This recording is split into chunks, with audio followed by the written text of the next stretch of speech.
ఆధార్ వివరాల ఆధారంగా కేంద్ర రాష్ట్ర ప్రభుత్వాలు అనేక పథకాల్లో లబ్ధిదారులను ఎంపిక చేస్తున్నాయి. అందువల్ల ఆధార్ కార్డులో వివరాలను ఎప్పటికప్పుడు అప్డేట్ చేసుకోవాల్సి ఉంటుంది. ఇప్పటికే కేంద్ర ప్రభుత్వం ఆధార్లో అనేక వివరాలను అప్డేట్ చేసుకునేందుకు అనేక అవకాశాలు కల్పిస్తుంది. ఆన్లైన్, ఆఫ్లైన్ ద్వారా అప్డేట్ చేసుకోవచ్చు. కొన్నిటిని ఉచితంగా, మరికొన్ని వివరాలను అప్డేట్ చేసుకునేందుకు నగదు చెల్లించాల్సి ఉంటుంది. ప్రస్తుత ఆధార్లో డాక్యుమెంట్లను ఉచితంగా అప్డేట్ చేసుకునే గడువును 2026 జూన్ 14 వరకు పొడిగించింది.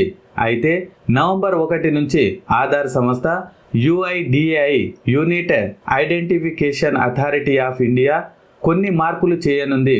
ఫలితంగా మరింత సులభతరంగా ఆధార్ అప్డేట్ చేసుకోవచ్చు. ఇవన్నీ ఆన్లైన్ ద్వారానే చేసుకునే వెసులుబాటును కల్పిస్తున్నారు. ఆధార్ వివరాలను చాలా వరకు ఆన్లైన్ ద్వారానే అప్డేట్ చేసుకునే అవకాశం కలిగిస్తున్నారు. Passport, PAN card, driving licence, ration card వంటి కార్డులతో ఆధార్ వివరాలను అప్డేట్ చేసుకోవచ్చు.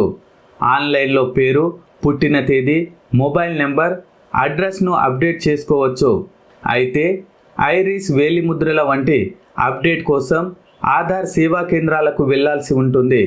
దీంతో పాటు అప్డేట్ ఛార్జీలో మార్పులు వచ్చాయి.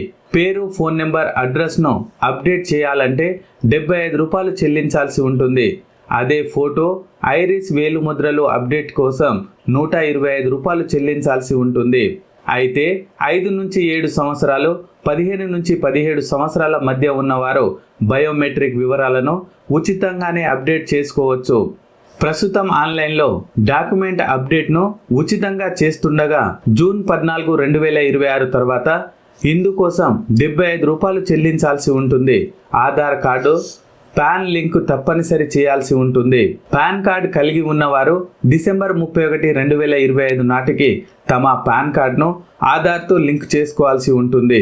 లేకుంటే జనవరి 1, 2026 నుంచి పాన్ కార్డులు పనిచేయవు. కేవైసీ కోసం బ్యాంకులు, ఇతర ఆర్థిక సంస్థలకు సంబంధించిన కేవైసీ ప్రక్రియను ఆధార్ ద్వారా ఇక సులభతరంగా పూర్తి చేయవచ్చు. మొత్తంగా 3 విధాలుగా కేవైసీ పూర్తి చేయవచ్చు. ఆధార్ ఓటీపీతో పాటుగా వీడియో ధృవీకరణ, ఫేస్ టు ఫేస్ ధృవీకరణ ఉండనున్నాయి. ఆధార్ కార్డులో వివరాలను అప్డేట్ చేసుకునేందుకు ఆధార్ ప్రాధికార సంస్థ అనేక అవకాశాలు ఇస్తుంది.